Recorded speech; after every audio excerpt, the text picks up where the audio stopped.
परी की जादुई चूड़ियाँ। शिवानी परी अपनी सौतेली बहन कृतिका के साथ रहती थी। शिवानी की सौतेली माँ और उसके पिताजी की कुछ समय पहले मौत हो चुकी थी। अब दोनों इस दुनिया में अकेली थी। सौतेली होने के बाद भी दोनों बहनें बिल्कुल सगी बहनों जैसे रहती और गरीबी की हालत में भी उन्हें जो कुछ भी मिलता वह उसे मिल बांट कर खाया करती। बस इसी तरह से दोनों के दिन गुजर रहे थे। दोनों के पड़ोस में ही एक औरत रहती थी। उन दोनों का मिलजुल कर रहना उसे बिल्कुल भी अच्छा नहीं लगता था, क्योंकि वे दोनों सौतेली बहनें थी। इसीलिए वह औरत दोनों के बीच झगड़ा लगाना चाहती थी। एक दिन कृतिका परी उस औरत के घर के पास से होकर गुजर रही थी। तभी उस औरत की नजर कृतिका परी पर पड़ती है। कुछ सोचने के बाद वह कृतिका से कहती है, बेटी तुम यहाँ कहाँ जा रही हो?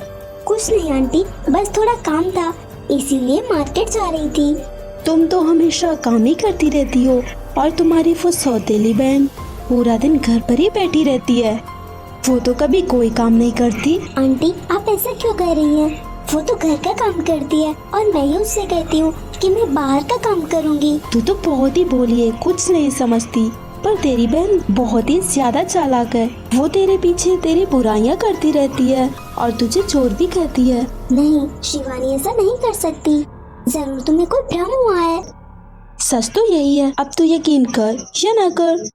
अच्छा मैं चलती हूँ, मुझे थोड़ा काम है। उस दिन से कृतिका परी के दिल में शिवानी परी के लिए नफरत फैलना शुरू हो जाती है। फिर धीरे धीरे वह शिवानी परी से नफरत करने लगती है। एक दिन दोनों खाना खा रही थी। शिवानी, मैंने तुम्हें पौधों में पानी डालने के लिए कहा था ना, पर तुमने सुबह से अभी तक नहीं डाला।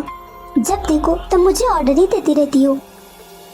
अब मैं ये सब और नहीं सह सकती। जा रही हूँ मैं इस घर से हमेशा के लिए। कृतिका परी उस घर से चली जाती है और सुबह तक वह वापस नहीं आती। शिवानी परी परेशान होकर कृतिका परी को ढूंढने के लिए निकल जाती है। काफी ढूंढने के बाद भी उसे कृतिका परी दिखाई नहीं देती, पर तभी उसे रास्ते में चूड़ियाँ पड़ी हुई दिखाई देती हैं।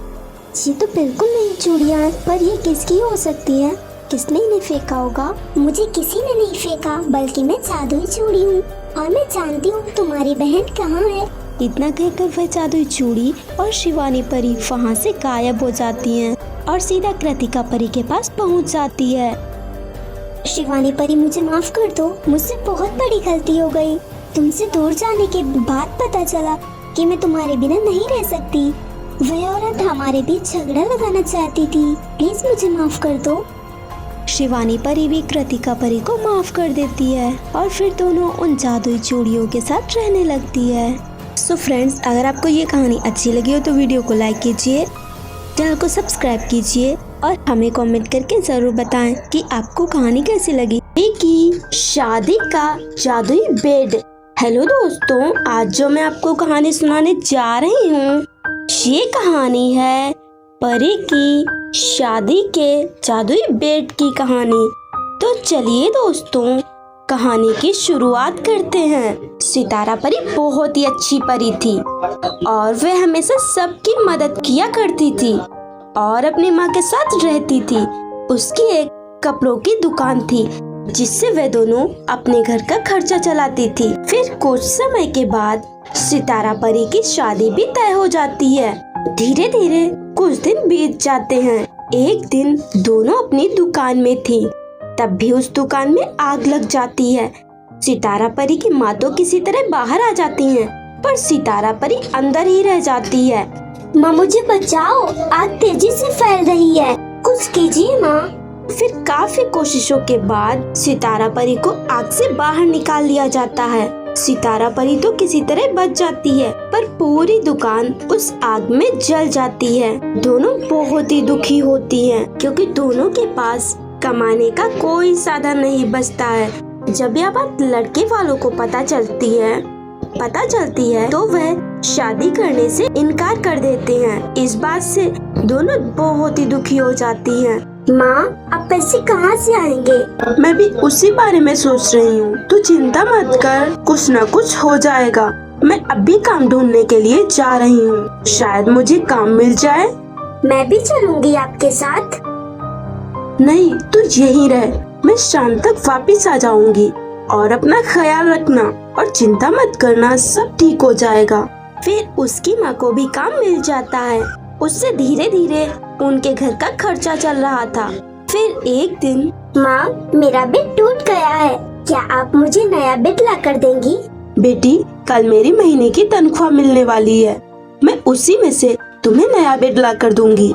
फिर दूसरे दिन सितारा परी की माँ उसके लिए नया बेड ला देती हैं। माँ, ये बेड देखने में कितना अच्छा है, फिर तो काफी महंगा भी होगा। नहीं बेटी, ये 1000 रुपए का है। मार्केट में एक आदमी बेच रहा था, पता नहीं उसने इतने सस्ते में कैसे दे दिया, नहीं तो मैं इसे कभी नहीं ले पाती। अब मैं जा रही हूँ, तू अपना काम कर। उसकी माँ वहाँ से चली जाती हैं। वह उस बेड पर बैठ जाती है। तभी वह बेड बोलने लगता है, मेरे ऊपर से उठो, मुझे दर्द हो रहा है। क्या? बेड कैसे बोल सकता है? कहीं तुम जादुई बेड तो नहीं? हाँ, मैं जादुई बेड हूँ। मैंने टीवी में देखा है कि जादुई चीजें लोगों की मदद करती हैं। क्या तुम भी मेरी मदद करोगे? हाँ, मैं तुम्हारी मदद करूँगा, क्योंकि मैं जिसके पास भी जाता हूँ उसकी मदद करता हूँ, इसीलिए मैं तुम्हारी भी मदद करूँगा। बोलो, तुम्हें क्या चाहिए? मुझे ढेर सारे पैसे चाहिए ताकि हम वापस से अपना काम शुरू कर सके। वह जादुई बेड अपनी जादुई शक्ति से सितारा परी को बहुत सारा सोना देता है। ये लो, और कभी भी अपने पैसों पर घमंड मत करना, नहीं तो इसका परिणाम बहुत ही बुरा हो सकता है। मैं आपकी बातों का ध्यान रखूंगी। सितारा परी बहुत ही खुश हो जाती है। अगर आपको ये कहानी अच्छी लगी हो तो वीडियो को लाइक कीजिए और हमारे चैनल फेरी टेल सास बहू को भी सब्सक्राइब कर लीजिए।